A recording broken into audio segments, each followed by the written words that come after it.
Hello everyone, and today we are starting from a point many viewers overlook.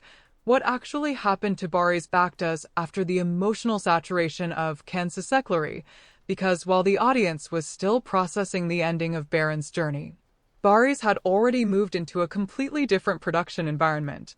His involvement in Kudüs Fatihi, Selahaddin Ayyubi, was not just a role change, but a structural shift, moving from a daily drama format into a historical narrative that relies heavily on physical staging, group scenes, and visual authenticity.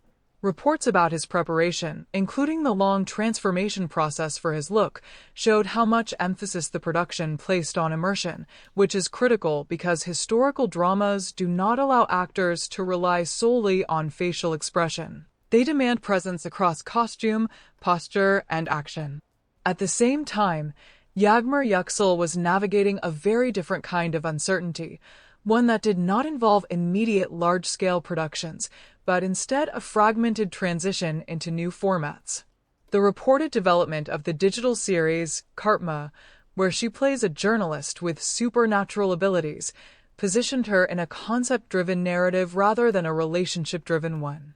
This is a significant pivot because, unlike Dylan, who existed inside emotional dependency structures, this new character suggests agency, investigation, and transformation driven by external forces rather than family dynamics.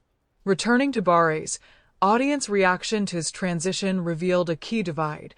Some viewers appreciated the move as proof that he could detach from the Baron identity, while others admitted that the emotional imprint of Kansasekleri made it difficult to see him as anyone else.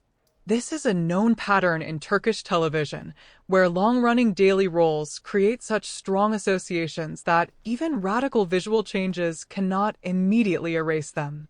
However, the fact that his popularity reportedly grew in regions like the Middle East suggests that the transition did not weaken his reach. In some ways, it expanded it. Meanwhile, Yagmur's situation became more complex with reports that another planned project, Kizgin Topraklar, was cancelled before production could begin. Whether viewed as a setback or simply a normal industry occurrence, the effect on audience perception was immediate. Fans began interpreting delays as signs of hidden issues, while others defended her, arguing that careful project selection is more important than rapid visibility. This tension highlights how quickly narrative control can shift away from the actor and into the hands of online communities.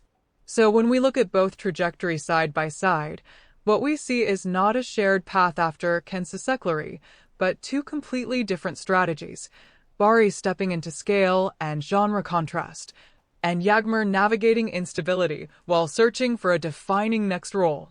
And this leads to a crucial question: does a fast, decisive shift like Baris's create a stronger long-term identity, or can a slower, more uncertain path like Yagmur's ultimately lead to a more flexible and diverse career?